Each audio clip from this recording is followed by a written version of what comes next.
రాజకీయ ఏమన్నారు సార్ ఆశయం, అతిపెద్ద ఆశయం ఏంటండి? బికాజ్ మీరు ఆల్రెడీ పిసిసి రాష్ట్రానికి మంత్రి పదవి చేశారు, ముఖ్యమంత్రి దాకా కూడా ఇప్పుడు అయిపోయి ఈ స్టేజ్కి ఇప్పుడు అయిపోయింది. ఇప్పుడు ఎక్కడ ఇష్యూ బేస్డ్గా ఏదైనా ఉంటే వ్యవస్థగా సరిపడిన చూస్తే మనం ఒక మంచి మాట చెప్పి మన అనుభవంతో ఇది కాదు, కరెక్ట్ కాదు, ఇది కరెక్ట్ అని చెప్పుకునే స్థాయి తప్ప స్థితి తప్ప ఇంకేం ఉంటాయి. ఇంకేం లేదు, నథింగ్. అన్నీ అయిపోయి అప్పుడేంటి అయిపోయింది. నేను చేయింది పాలన ఎంపీ చేశాను, ఎమ్మెల్యే చేశాను, మంత్రి చేశాను, ఓ పార్టీ చీఫ్ని చేశాను. మరి ఇంకేముంది? మీరే అన్నారు ముఖ్యమంత్రి స్థాయికి వచ్చి అయిపోయామని చెప్పి. మరి ఇంకా మేము ఇప్పుడు నేను ఉంటుంది ప్రాంతీయ పార్టీలో, ఇంకా ఆ ఆలోచన బుర్రలోకి అది రాదు, రాకూడదు కూడా. అది ఆశయం లేదే లేదు. ఇంకొకటి వచ్చి ఇవాళ ఏదైతే, అందుకే నేను మీకు తెలుసు అందరూ ఎన్నికలప్పుడు పార్టీలో చేస్తారు, అంతవరకు వెయిట్ చేస్తారు, ఏది బాగుందా ఏ ముగ్గు బాగుందా అని. అలా కాదు. ఇవాళ రాష్ట్రంలో ఉన్న పరిస్థితుల్లో ఇవాళ పరిస్థితి చూస్తుంటే, సామాజిక కానీ ఏ కోణంలో చూసినా సరే రాష్ట్ర పరిస్థితులు చూస్తుంటే చాలా ఇబ్బందికరమైన అది.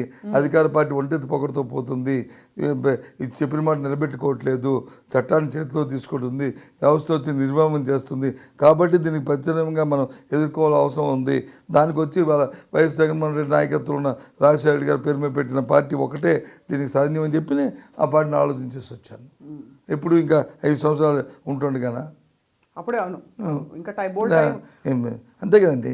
ఏదో ఒక కారణంతో ఒక లాజిక్ తో చేరతారు. బట్ మీరు మాత్రం మధ్యలో స్టార్టింగ్ కదా, అంటే 4 సంవత్సరాలు దూరంగా అవ్వాలి కదా, వచ్చామున్నాము, ఇది చేస్తాం. అది సో ప్రజల పోరాటమే మీ ఉంటే దానికి ఒక స్థైర్యంగా ఉంటుంది, అందరికీ ఉంటుంది. నమ్ముకున్న ప్రజలకు కానీ పర్వాలేదు సత్యబాబు గారు నాదేమో పోరాటం చేస్తారని నమ్మకం ఉంటుంది. జగన్మోహన్ రెడ్డి గారు ఉన్నారు, ఆయనతో పాటు ఈయన ఉంటే బాగానే ఉంటుంది. మిమ్మల్ని ఏమని పిలుస్తారు? అందరూ సత్యబాబు గారు అంటారు కదా. ఆయన అందరినీ అన్న అంటారు, ఆయన పేర్లు పెట్టి పిల్లడం అట్లేదు. సో అయితే మేము ఎదురు చూస్తున్నాం సార్, తర్వాత రాజకీయ అధ్యాయం ఎలా ఉండబోతుంది తెలుగు రాష్ట్రాల్లో? అంత సవ్యంగా ఉంటుంది, అంత ఇచ్చిన మాట నిలబెట్టుకోవడం జరుగుతుంది. వైఎస్ఆర్సీపీ జగన్మోహన్ రెడ్డి గారి నాయకత్వంలో ప్రతిదీ కూడా ఏది మాట చెప్పారో చేసేది రాజశేఖర రెడ్డి గారి కంటే ఇంకా మిన్నగా చేయడానికి ప్రయత్నం ఉంటుంది తప్ప ఎక్కడా కూడా మీకు దాంట్లో డీవియేషన్ ఉండదు, ఇంకో మాట ఉండదు. ఇవాళ మీరు అనుకోండి, మళ్ళీ మనం 2019లో 20లో కలపండి, కానీ ఇది మాత్రం రికార్డెడ్. ఇది ఖచ్చితంగా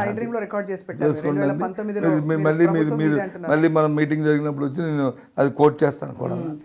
నా పేరు డొక్కా మాణిక్యవర ప్రసాద్. నేను 2009-14 మధ్య ఈ రాష్ట్రానికి, ఉమ్మడి రాష్ట్రానికి మంత్రిగా చేశాను. అంతకుముందు 2004-9 మధ్య ఎమ్మెల్యేగా చేశాను. తాడికొండ నియోజకవర్గాన్ని రిప్రజెంట్ చేశాను. నాకు సంబంధించిన కొన్ని భావాల్ని ఐ డ్రీమ్ ఛానల్తో పంచుకోవడం జరిగింది. మిత్రులంతా చూసి నాకు సలహాలు ఇచ్చినట్లయితే నేను పాటిస్తాను.